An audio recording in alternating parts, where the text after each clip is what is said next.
On this Tuesday night, trade talks at the White House. What came out of the Prime Minister's big meeting with the U.S. President? I'm more optimistic today after those discussions.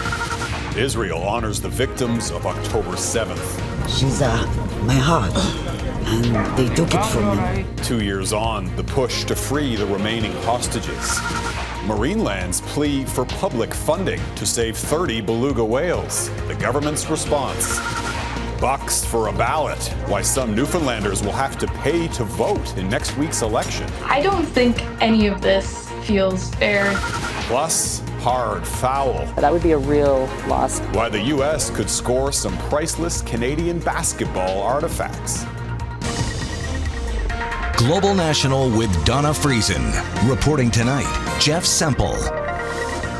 Good evening and thank you for joining us. Prime Minister Mark Carney sat down with U.S. President Donald Trump in Washington today to talk trade and security. There were no breakthroughs nor any tariff relief, but Trump hinted good news may be on the horizon. And he was asked by a reporter if he had any message for Canadians who are angry and avoiding travel to the U.S.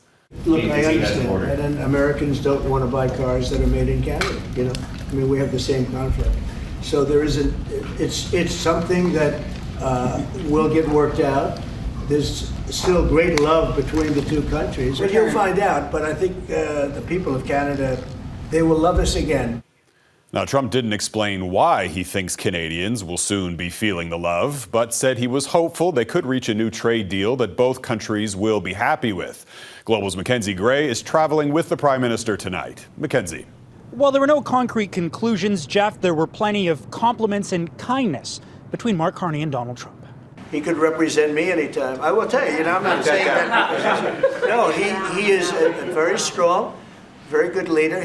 He's a nice man, but he can be nasty. You kindly hosted me and some of my colleagues a few months ago, and I said at the time, you are a transformative president. Not even a 51st state reference could derail the camaraderie. But this is, in many respects, the most important. The merger of Canada and the United States. That wasn't where I was going. The fact is... But as much as the president likes Carney, he likes tariffs more. If he's a great man and you want to do a deal with Canada, why aren't you? Because I want to be a great man, too. Claiming both countries are in a natural economic conflict. We want to make our cars here. At the same time, we want Canada to do well making cars. So we're working on formulas, and I think we'll get there. Canadian officials had told Global News in advance of the meetings they weren't expecting any major announcements, even though the president opened the door to some tariff relief. I think they're going to be very happy. We have a lot of things that we're working on that people don't talk about. How was the meeting? It's not clear if Carney left happy, but he didn't leave empty-handed, heading to the White House gift shop with Trump. The Prime Minister, who barely spoke with the media while he was in the Oval Office, left post-meeting analysis to the Canada-U.S. Trade Minister. We still have some work to do, but we have an engaged, active, respectful partner in the United States, and I'm optimistic that we can get that work done as quickly as possible. While there was no change on steel, aluminum, and softwood tariffs, the Canadian side is focused on the big picture. The 2026 renegotiation of the Canada-U.S.-Mexico free trade deal, which Global News asked the president about. When USMCA gets renegotiated, do you want a minimum tariff on goods between Canada and the U.S.? Well, we're going to have tariffs between Canada and, they have them with us. Dominic LeBlanc's optimism was not accompanied by a timeline to get any deal, Jeff, after the Liberals set and missed many previous deadlines. But he did promise additional meetings on this trip, including the Prime Minister having dinner with Vice President J.D. Vance later this evening. Mackenzie Gray in Washington tonight. Thanks, Mac. And let's go to Jackson Prosco now at the White House for more. So, Jackson, the tone inside the Oval Office seemed pretty chummy. What should we make of that? Hi, Jeff. It certainly was chummy and very, very friendly, very different from what we see with a lot of President Trump's interactions with other world leaders. In fact, at one point, the president was not only cracking jokes with the prime minister, but he was actually completely deferential to his speaking time, which is not something we see often. Trump repeatedly shushed the room so that Carney could answer questions and make his own talking points. So why was it all so friendly? Well, we can't know for sure, but one thing that likely did set the tone for the meeting was the effusive praise from Mark Carney for the president. That always plays well in Trump's world, and it is a page straight out of the playbook that Carney used during his first visit here a few months ago. And what could that friendly tone mean for progress on issues like trade, for example? Well, look, this administration is always unpredictable, but certainly this starts things out on a positive tone. Whether that lasts through the nitty-gritty of trade negotiations, though, is an entirely different matter. Both men were clear today that there are likely to be some friction points because there are areas like autos where the two countries are actually competing with one another. That being said, the White House may be looking for a quick and easy win with Canada. Certainly the Canadians are hoping that. When you consider everything else that's on Trump's plate right now, for example, we're in week 2 of a government shutdown here in Washington. Trump is busy deploying the National Guard to Chicago. There's those military strikes off the coast of Venezuela. The list goes on and on and on. And you can be sure that Canada is nowhere near the top of that list as a priority at the moment. All right, Jackson Prosko in Washington. Thanks, Jackson. Today marks 2 years since the October 7th attack that sparked Israel's war against Hamas. President Trump said mediators were very close to making a deal to end the suffering in Gaza. A U.S. delegation is expected to join Hamas and Israeli negotiators in Egypt to discuss Trump's 20-point peace plan. As Israelis remember the victims of October 7th, the suffering in Gaza continues. Vincent McAviney reports. In Israel, a day of reflection. Due to Sukkot, a national and religious festival, official commemorations have been delayed to the 16th. But across this still traumatized country, Israelis paused and gathered to remember the moment 2 years ago, marked by sirens, when Hamas perpetrated its deadly attack. In Tel Aviv's Hostage Square, the faces of the 251 kidnapped have been ever present since that day. It's believed 20 of them are still alive in Gaza, along with the remains of 28 more who haven't survived. Their families and loved ones have worked tirelessly to keep the hostages in mind. This should be the top priority, and that they all should return immediately, and as a result of that, also ending the war. In the rebuilt kibbutz Kfar Azar, less than 2 miles from Gaza, residents gathered to remember their neighbors, 62 of whom were killed and 18 who were taken hostage. The shock of that day when Hamas fighters attacked from the air on paragliders haunts the survivors. At the site of the Nova Music Festival, where 378 were killed and 33 Israelis were taken hostage, the bereaved gathered to remember their loved ones. They were mostly young people like Yuval Baron, who was killed alongside her fiancé, Moshe Shuva. The couple's bodies were found together. They were meant to have been married the following Valentine's Day. Instead, their families buried them side by side. Nothing else is important. She's my heart, and they took it from me. I can never be happy, complete, ever again. A somber milestone. There is hope that the talks might bring an end to Israel's longest war.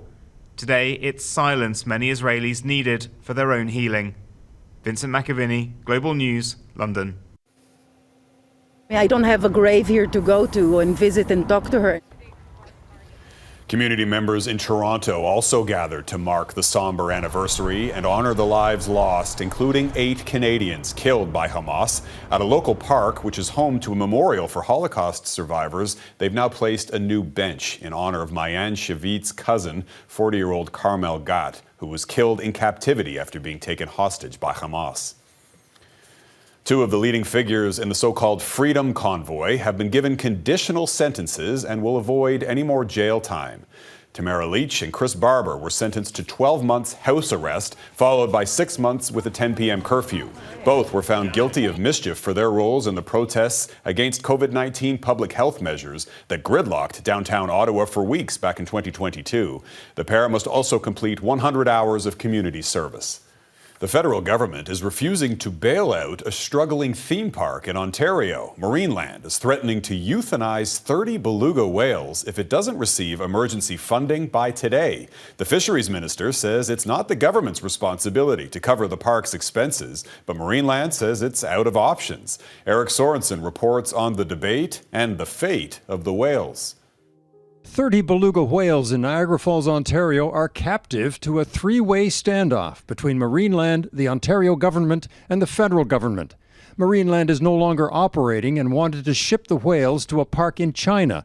Ottawa refused an export license based on a 2019 law that doesn't permit whales to be kept in captivity for entertainment purposes.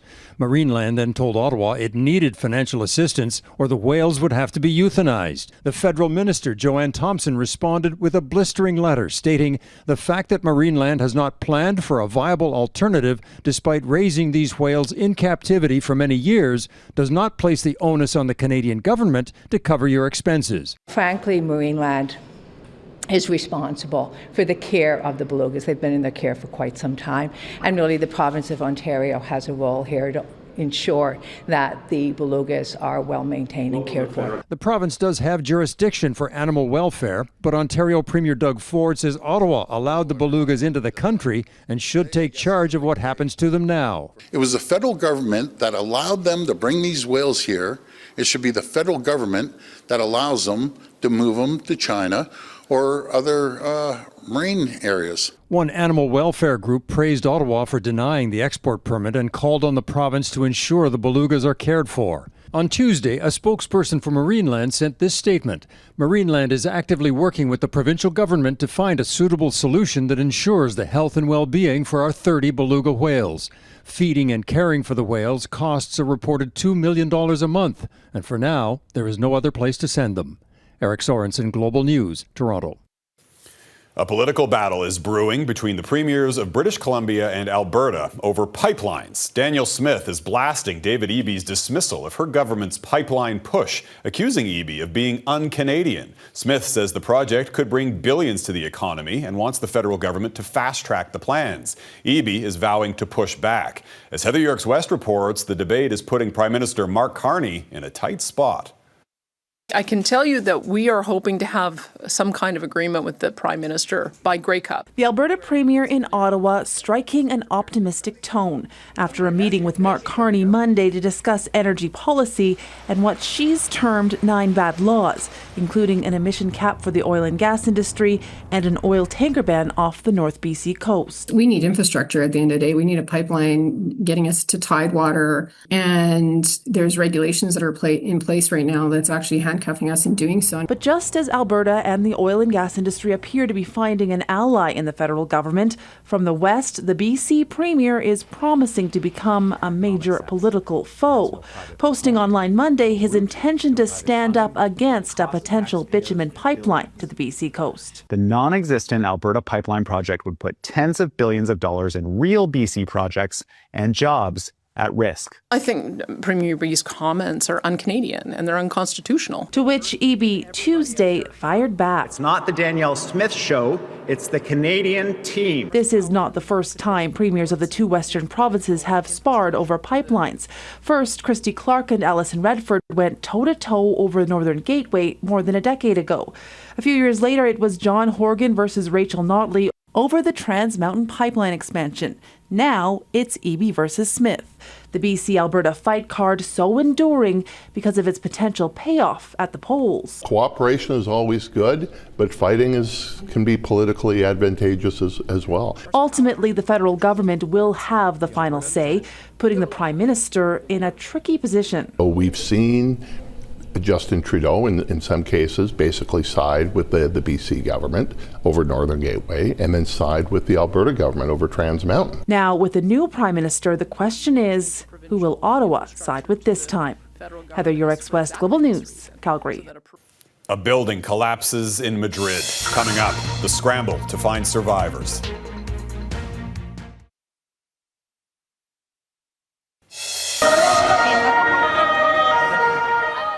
A building under renovation in central Madrid partially collapsed today. Authorities say 4 construction workers are now missing. 3 others were injured. Firefighters are using drones and sniffer dogs in their search. The 5-story building collapsed internally, leaving its facade intact. The first person tried by the International Criminal Court for atrocities committed in Sudan's Darfur region more than 20 years ago has now been convicted. A militia commander was found guilty of 27 counts of crimes against humanity and war crimes, including rape and murder. The court ruled that he was part of a brutal government crackdown to stamp out a rebellion in Darfur. An estimated 300,000 people were killed. The man now faces up to life in prison. The Nobel Prize in Physics has just been awarded to 3 U.S.-based scientists for their work on quantum mechanics. John Clark, Michel Devereux, and John Martinis won for their research in the weird world of subatomic quantum tunneling. Now, you may not have studied that one in science class, but it has real-world major implications. Their research, conducted in the mid-1980s, laid the groundwork for better cell phones and faster computers. Their discoveries also made possible the kind of ultra-sensitive measurements achieved by MRI machines. The Canada Post strike collides with an election in Newfoundland and Labrador. Still ahead, why it's costing some voters time and money to cast a ballot. Newfoundland and Labrador's provincial election is 1 week away, and there's a major snag in the voting process. The Canada Post strike means that some residents have to send their ballots in a different way, even if it's paying out of pocket for a courier. Heidi Petracek explains why voters say it's unfair and undemocratic. With Canada Post workers still on picket lines, Rachel Moores was surprised when she got this in a couriered package Monday in Vancouver. This is the Canada Post label for the ballot. It's her kit for voting by mail in the upcoming election in her home province of Newfoundland and Labrador. She applied for the special ballot before Canada Post went on strike September 25th. So when she asked provincial officials how to return her completed ballot during the disruption, you're responsible for mailing it back and paying for any fees that come with that. In her case, that would mean sending it by courier all the way from Vancouver to St. John's. She checked the cost and says she'd have to pay at least $56. I don't think any of this feels fair, democratic, or accessible. Newfoundlander Maria O'Neill is attending university in Nova Scotia. She thinks election officials should have made better plans. I don't think anybody's ability to vote should ever be dependent on their financial situation. I think that is absolutely absurd.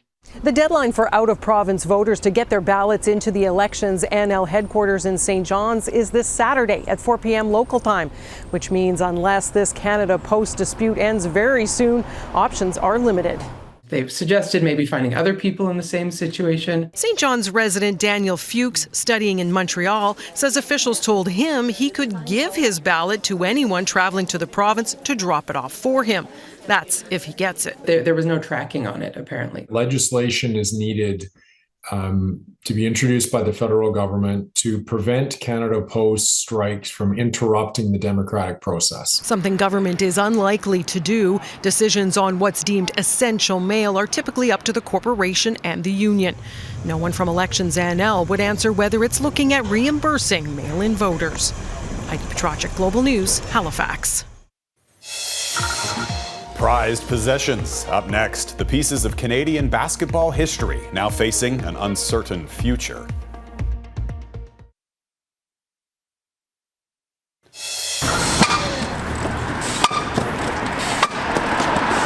Well, it's not your typical bike park, but French cyclist Aurélien Fontenoy clearly doesn't mind a bumpy ride. He set a new world record by riding up the Eiffel Tower last week. The social media star hopped up 686 steps in just 12.5 minutes, shattering the previous record that was set 2 decades ago. Fontenoy's feet were not allowed to touch the ground in order to claim that title.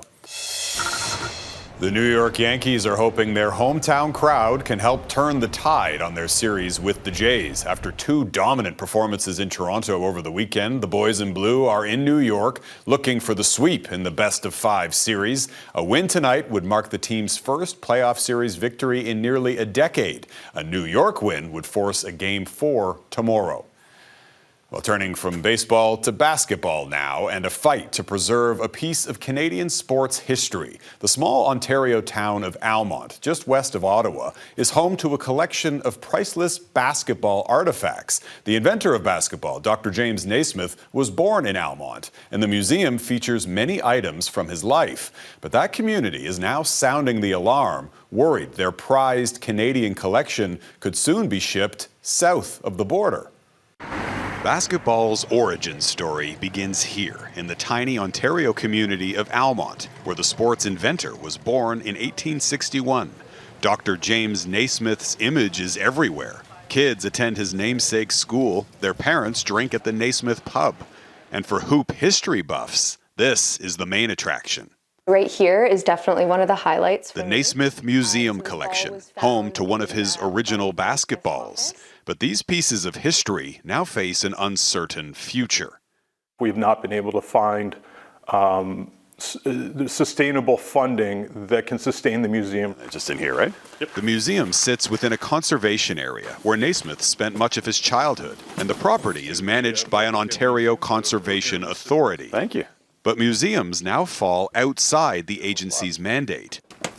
The property manager says they can't afford to keep it running. Oh, yeah, okay. If we are not able to find a sustainable funding model for the museum, at that point, we still have to take care of the collection. And when I say take care of the collection, it's proper divestment of the collection. The Conservation Authority is now looking for a new home for the museum artifacts. And among the options that have been considered is sending the prized Canadian collection to the United States. Springfield, Massachusetts is where Naismith actually invented the sport while working as a YMCA phys ed teacher, as famously depicted in this heritage minute. And Mr. Naismith, sir, it sure slows things down having to climb up here every time. Well, then let's cut the bottom out of the basket. The small American city has its own Naismith Museum and could welcome the Canadian collection. And that would be a real loss, not just for this community, but really for Canada. The Naismith collection is housed alongside another, celebrating his childhood friend, R. Tate Mackenzie, an internationally acclaimed artist and pioneer of physiotherapy. It just seems natural to me that that's where they belong. It's like bringing somebody home. This descendant of Naismith's says both families want the collections to stay put. We need to be aware that we have a very important international treasure, and it can't be lost. The Conservation Authority says no decision has been made. It plans to form a working group tasked with finding new funding or a new home for the collections by the end of this year. And that is Global National for this Tuesday. I'm Jeff Semple. Tonight's Your Canada showcases Twillingate, Newfoundland and Labrador, Moscow, Ontario, and Millerville, Alberta. Keep them coming. Send your pictures of Canadian pride to globalnational@globalnews.ca. Thanks for watching. Donna will be back tomorrow. Have a great night.